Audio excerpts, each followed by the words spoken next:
The flu season is upon us. Which type will we worry about this year? And what kind of shots will we be told to take? Remember the swine flu scare of 1976? That was the year the U.S. government told us all that swine flu could turn out to be a killer that could spread across the nation. And Washington decided that every man, woman, and child in the nation should get a shot to prevent a nationwide outbreak, a pandemic. Well, 46 million of us obediently took the shot. And now 4,000 Americans are claiming damages from Uncle Sam amounting to $3.5 billion because of what happened when they took that shot. By far the greatest number of the claims, 2/3 of them, are for neurological damage or even death, allegedly triggered by the flu shot. We pick up the story back in 1976 when the threat posed by the swine flu virus seemed very real indeed. This virus was the cause of a pandemic in 1918 and 1919 that resulted in over 500,000 deaths in the United States, as well as 20 million deaths around the world. See how easy it is to... Thus, the U.S. government's publicity machine was cranked into action to urge all America to protect itself against the swine flu menace. Influenza is serious business. During major flu epidemics, millions of people are sick and thousands die. Well, this year you can get protection. The vaccines are safe, easy to take, and they can protect you against flu. So roll up your sleeve. Protect yourself. One of those who did roll up her sleeve was Judy Roberts. She was perfectly healthy, an active woman, when in November of 1976, she took her shot. 2 weeks later, she says, she began to feel a numbness starting up her legs. I joked about it at that time. I said I'll be numb to the knees by Friday if this keeps up. By the following week, I was totally paralyzed. So completely paralyzed, in fact, that they had to operate on her to enable her to breathe. And for 6 months, Judy Roberts was a quadriplegic. The diagnosis? A neurological disorder called Guillain-Barré syndrome, GBS for short. These neurological diseases are little understood. They affect people in different ways. As you can see in these home movies taken by a friend, Judy Roberts' paralysis confined her mostly to a wheelchair for over a year. But this disease can even kill. Indeed, there are 300 claims now pending from the families of GBS victims who died, allegedly as a result of the swine flu shot. In other GBS victims, the crippling effects diminish and all but disappear. But for Judy Roberts, progress back to good health has been painful and partial. Now, I noticed that your smile, Judy, is a little bit constricted. Yes, it is. Is it different from what it used to be? Very different. I have a greatly decreased mobility in my lips. And I can't drink through a straw on the right-hand side. I can't blow out birthday candles. I don't whistle anymore, for which my husband is grateful. It may be a little difficult for you to answer this question, but have you recovered as much as you are going to recover? Yes, this is it. So you will now have a legacy of braces on your legs for the rest of your life? Yes, the weakness in my hands will stay and the leg braces will stay. So Judy Roberts and her husband have filed a claim against the U.S. government. They're asking $12 million, though they don't expect to get nearly that much. Judy, why did you take the flu shot? I'd never taken any other flu shots, but I felt like this was going to be a major epidemic. And the only way to prevent a major epidemic of a really deadly variety of flu was for everybody to be immunized. Where did this so-called deadly variety of flu, where did it first hit back in 1976? It began right here at Fort Dix in New Jersey in January of that year when a number of recruits began to complain of respiratory ailments, something like the common cold. An Army doctor here sent samples of their throat cultures to the New Jersey Public Health Lab to find out just what kind of bug was going around here. One of those samples was from a Private David Lewis who had left his sickbed to go on a forced march. Private Lewis had collapsed on that march, and his sergeant had revived him by mouth-to-mouth resuscitation.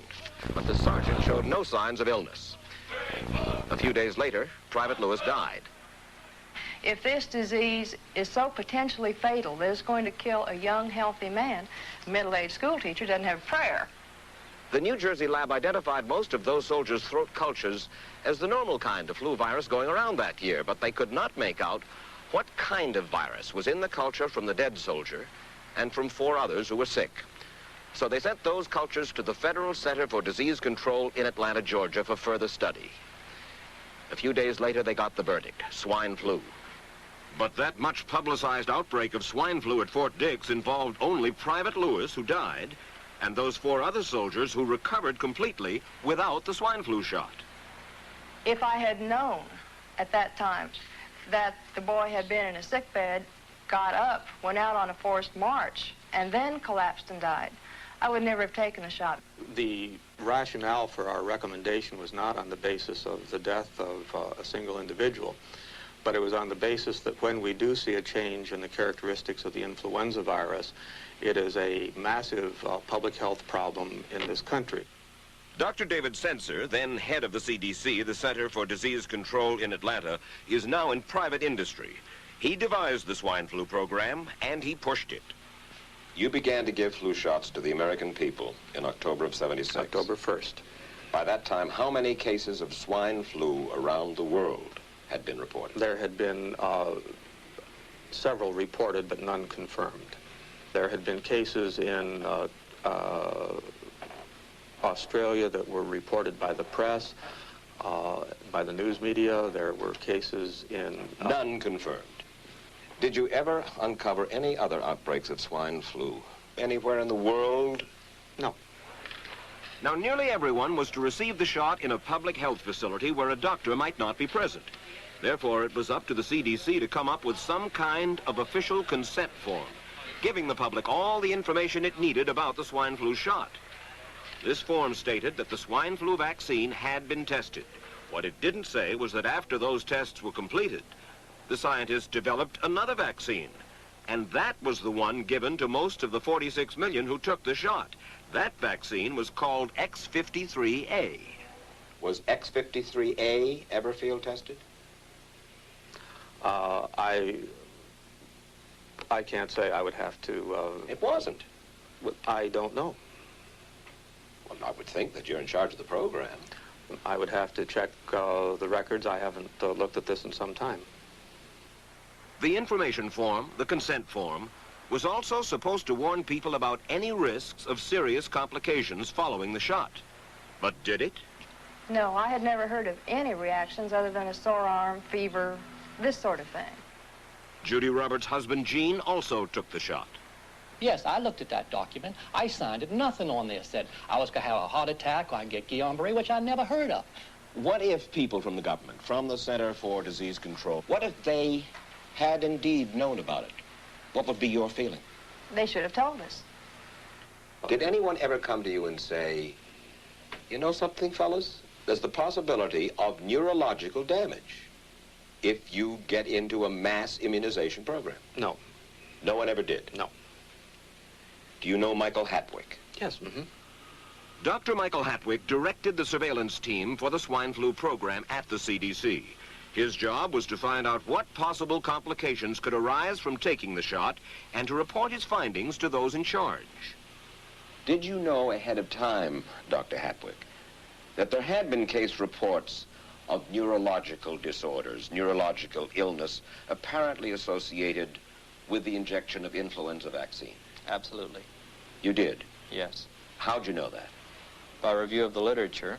So you told your superiors, the men in charge of the swine flu immunization program, about the possibility of neurological disorders? Absolutely. What would you say if I told you that your superiors say that you never told them about the possibility of neurological complications? That's nonsense. I can't believe that they would say that they did not know that there were neurological illnesses associated with influenza vaccination. That simply is not true. We did know that. I've said that Dr. Hatwick had never told me of his feelings on this subject. Then he's lying. I guess you would have to make that assumption. Then why does this report from your own agency, dated July 1976, list neurological complications as a possibility? I think the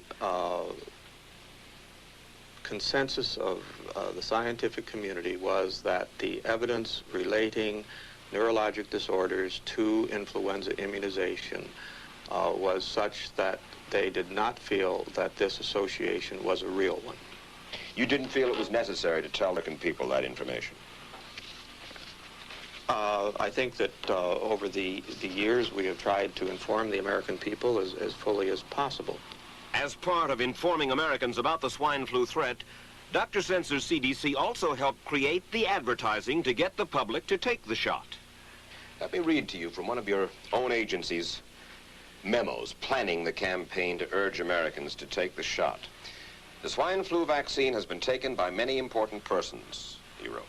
Example, President Ford, Henry Kissinger, Elton John, Muhammad Ali, Mary Tyler Moore, Rudolph Nureyev, Walter Cronkite, Ralph Nader, Edward Kennedy, etc., etc.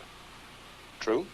I'm not familiar with that particular piece of paper, but I do know that at least of that group, President Ford did take the vaccination. Did you talk to these people beforehand to find out if they planned to take the shot? I did not know. Did anybody? I do not know. Did you get permission to use their names in your campaign? I do not know. Mary, did you take a swine flu shot? No, I did not. Did you give them permission to use your name saying that you had or were going to? Absolutely not. Never did. Did you ask your own doctor about taking the swine flu shot? Yes, and at the time he thought it might be a good idea. But I resisted it because I was leery of having the symptoms that sometimes go with that kind of inoculation. So you didn't? No, I didn't. Have you spoken to your doctor since? Yes. And? He's delighted that I didn't take that shot. You're in charge. Somebody's in charge. There are... This is your advertising strategy that I have a copy of here. Who's it signed by? This one is unsigned. But you'll acknowledge that it was your baby, so to speak. It could have been from Department of Health, Education, and Welfare. It could be from CDC. I don't know. I'll be happy to take responsibility for it. It's been 3 years now since you fell ill with GBS, right? Right. Has the federal government, in your estimation, played fair with you about your claim? No, I don't think so. It seems to be dragging on and on and on, and really no end in sight that I can see at this point.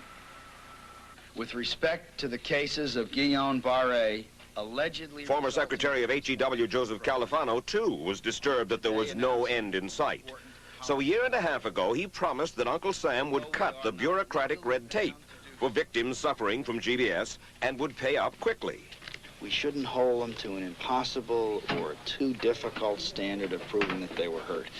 Even if we pay a few people a few $1,000s that might not have deserved it, I think justice requires that we promptly pay those people who do deserve it. Who's making the decision to be so hard-nosed about settling?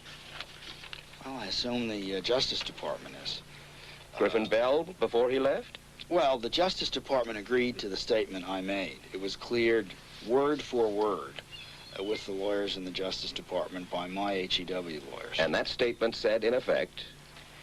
That statement said that we should pay Guillain-Barré claims without regard to whether the federal government was negligent if they resulted from the swine flu shot.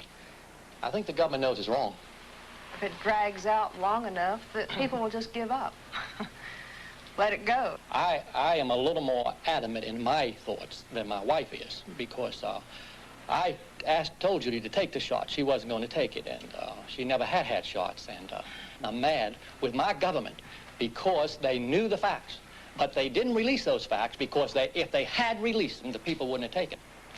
And they can come out tomorrow and tell me there's going to be an epidemic, and they can drop off like flies next to me. I will not take another shot that my government tells me to take.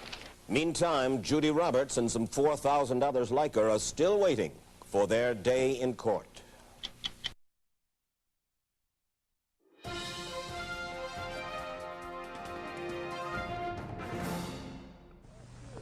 I don't need another flu shot. I had a flu shot last year. A swine flu epidemic may be coming. Swine flu shot?